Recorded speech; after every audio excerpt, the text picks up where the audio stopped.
It was a dark and rainy night, the kind that makes the house creak and the shadows dance on the walls. I was alone at home, immersed in my book, trying to distract myself from the frightening sounds the storm was making outside. Lightning flashed the room intermittently, casting ghostly shadows everywhere. Each thunderclap echoed like a supernatural warning. The fireplace crackled in the corner, providing a dim, comforting light. But suddenly, the flames danced strangely, as if caressed by invisible hands. My heart started to beat faster, and a chill ran down my spine. I couldn't shake the feeling that I wasn't alone in that room. It felt like something or someone was watching my every move. I swallowed hard and told myself it was just my imagination. But on that dark, scary night, I was about to discover that shadows aren't always just shadows. Even though I tried to ignore the uneasiness that was growing inside me, I couldn't escape the feeling that something was wrong. The sounds of the storm outside seemed distant, drowned out by the strange murmurs that echoed through the house. I decided to investigate the sounds, holding a flickering candle as I moved through the dark corridors. The candlelight cast sinister shadows that danced on the walls, creating grotesque shapes. In the hallway, I stopped suddenly. Something seemed to be moving in front of me, a pale figure gliding silently through the darkness. My heart skipped a beat, and my scream caught in my throat. Resolutely, I advanced towards the figure, but it disappeared in the blink of an eye. Now, I knew I wasn't alone. Something sinister and indescribable was in that house with me, lurking in the shadows, waiting to reveal its true macabre nature. The feeling that something sinister was in the house dominated me, and my mind began to play games with me. Shadows moved around me, and unintelligible whispers echoed through the empty hallways. I decided to return to the living room, where the candlelight was still fighting the darkness. As I approached the fireplace, the flames began to dance frantically, as if possessed by an invisible force. I heard light footsteps behind me, but when I turned around, there was nothing but darkness. My nerves were frayed, and I was on the verge of panic. I went to the window and looked out at the storm, hoping that the sight of the real world would calm my irrational fears. However, what I saw made my heart freeze. Outside, through the pouring rain, there was a pale, twisted face staring straight at me. It was a face I couldn't forget, a face that belonged to someone who should be dead by now. The pale face in the window made me give a muffled scream. It was the face of someone I knew, someone who shouldn't be there. It was my grandmother, who had passed away 3 years ago. Trembling with terror, I backed away from the window, but my grandmother's blank, dead gaze continued to follow me. I knew it couldn't be real, that my grandmother couldn't be there. It was impossible. I decided to face my fears. I advanced towards the window and looked again at the pale face. This time, he turned into an expression of deep sadness and began to murmur my name. "Honey," he whispered, in a voice that was familiar to me, but at the same time strangely distorted. I couldn't bear it any longer and retreated, leaving the room in a hurry. My legs were shaking, and my heart was beating wildly. I didn't know what was happening, but I knew the house was alive with horrors that couldn't be explained. And I was stuck there, alone, at the mercy of the unknown.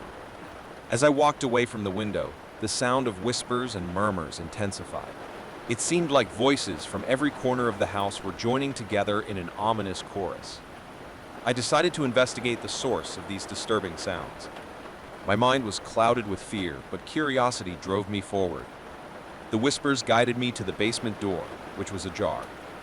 The darkness below was oppressive, but something was pulling me in that direction. With a flickering candle in my hands, I walked carefully down the stairs. Downstairs, in the damp, dingy basement, I found old family photographs scattered across the floor. The images were old, some dating back generations. As I looked through the photos, I heard a deep, chilling sigh. I turned slowly and came across a shadowy figure in the dim light of the basement. It was a shapeless, faceless shadow, but I could feel its gaze fixed on me. Terror gripped me once again, and I knew I was trapped in that house, surrounded by supernatural forces that could not be understood. The shadowy figure in the basement watched me with blank, piercing eyes. My instincts screamed to run away, but something held me there, as if I were being drawn by an invisible force. The candlelight flickered, creating shadows that danced on the basement walls. The whispers around me intensified, forming unintelligible words that echoed in my ears. With a slow movement, the figure began to approach, gliding through the darkness in an almost ethereal manner. Her every step made my heart beat faster, my body filled with dread.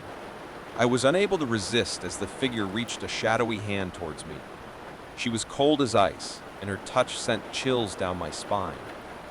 Then, with a deep, chilling sigh, the figure whispered my name.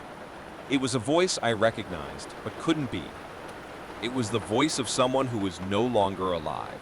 The shadowy figure pulled me into the darkness, and I sank into an abyss of terror and mystery, not knowing what awaited me in the depths of that sinister house. The shadowy figure in the basement continued to watch me, its ominous presence filling the air with an oppressive energy. My hand shook as I held the candle, trying to understand what was happening. The whispers around me turned into indistinct murmurs, as if the shadows were trying to communicate with me. Every word was a riddle, and my mind was in a whirl. The figure took another step towards me, its form writhing in the darkness. The silence was deafening, only broken by the sound of my rapid breathing. My legs finally responded to my desire to flee, and I turned around to run up the stairs. The candle flickered and almost went out, but I managed to reach the cellar door and shut it tightly. Now, locked in the room, I knew the house had dark, unfathomable secrets. The figure in the basement was just the beginning of a nightmare I couldn't escape. What else was lurking in the shadows? Cornered in the room, terrified and with the candle wavering, I tried to understand what was happening. The shadows around me seemed to come to life, writhing and dancing like sentient beings. Whispers still filled the air, forming words that could not be understood. They sounded like lamentations, the murmurs of lost souls. Every sound made me shiver more. I remembered the stories my grandfather used to tell about the house. He spoke of supernatural events and frightening encounters, but I never believed him until that moment. I heard a soft scratching coming from the basement door, as if something was trying to claw its way back out. My eyes fixed on the door, hoping it would remain locked. But to my distress, the doorknob began to turn slowly, as if something outside was trying to get in. Terror gripped me again, and I knew I had no choice but to face whatever was on the other side of the door. The door handle turned slowly, as if an invisible presence was determined to enter the room.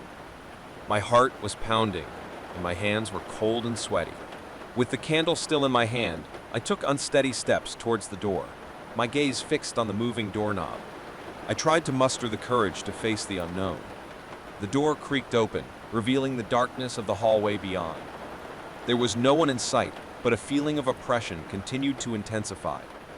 With the candle in front of me, I entered the hallway, ready to confront whatever was there. My breathing was sharp, and every sound seemed amplified in my mind. The shadows seemed to writhe, taking on distorted shapes as I walked forward. And then, a voice whispered in my ear, cold as the winter wind, "You can't escape. You're here forever." A sinister laugh echoed through the hallway, and I knew I was trapped in an endless nightmare, where the shadows and secrets of the house ruled, and I was just a helpless victim. The icy words that echoed in my ear left me paralyzed with fear. The sinister laughter continued to echo, filling the hall with a chilling tone. With the flickering candle in hand, I walked further down the hall, my mind in a whirl. The walls seemed to move, rippling like water, and the family portraits hanging on the walls came to life, eyes watching me with malignant malice. The whispering voice and the chilling laugh kept following me. Every step was a struggle, but I couldn't back down. I needed to find a way to escape this nightmare. Finally, I reached a door at the end of the hallway. I wasn't sure what I would find, but I knew it was my only chance. With a hesitant gesture, I turned the handle and entered. What I found on the other side was even more terrifying than anything I had experienced so far. The house was full of macabre secrets, and I was about to uncover the worst of them. The room I entered was unlike anything I had ever seen. The walls were covered in strange, ancient symbols and drawings, illuminated by a faint, ghostly light.